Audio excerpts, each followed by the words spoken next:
Delacroix consuma ses dernières forces dans cette fresque et y figura ses propres questions.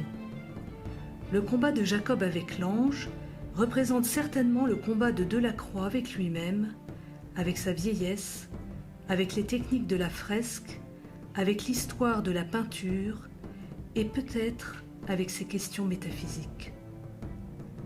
C'est que le texte biblique se prête à toutes les interprétations.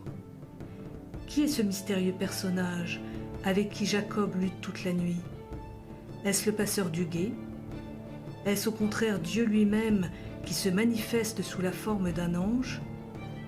Mais si c'est Dieu, pourquoi est-il quasiment vaincu par un homme au point qu'il doit recourir comme un mauvais lutteur à une clé un peu vicieuse qui déboîte la hanche de son adversaire?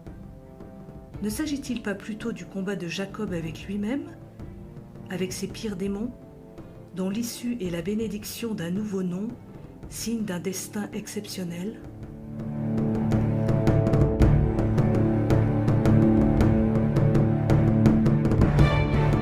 Le combat joue sur les oppositions.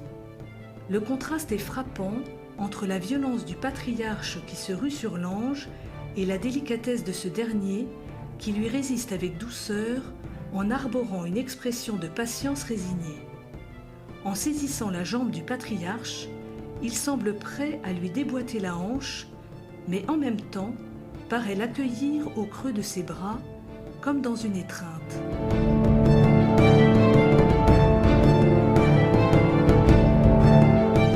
Les trois arbres prennent tellement d'importance dans la composition que l'on peut se demander s'ils n'en sont pas le sujet principal. Filtrant doucement la lumière de l'aube venue de la gauche, ils présentent toutes les nuances du vert des feuilles et du brun des troncs. En même temps, leur présence donne la clé symbolique de la composition.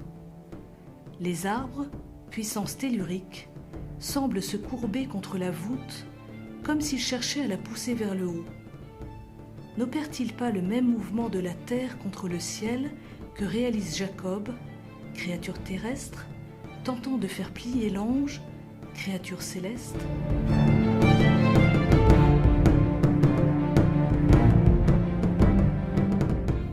Le premier plan est occupé par une nature morte. Les effets personnels que Jacob a laissés par terre pour combattre l'ange avec plus de liberté. Celle-ci permet au peintre de condenser toute l'étendue de sa palette dans un petit espace, bleu des vêtements, brun des arbres, pourpre des fleurs, ocre de l'aube, pour mieux en montrer l'étendue. Parallèlement, les objets sont symboliques. Le couvre-chef évoque le nomade qui se protège du soleil, le bouclier et la lance, le guerrier qui entend conquérir un territoire, les flèches, le chasseur qui nourrit son peuple. Il y a là en résumé toutes les activités d'un jeune patriarche.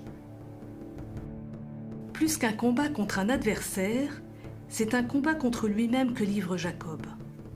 En rencontrant l'absolue résistance de Dieu, il peut mesurer à la fois l'étendue de ses forces, mais aussi l'ampleur de sa faiblesse. L'expression de l'ange est sombre, et ses ailes noires, à l'opposé des parures immaculées de l'art religieux.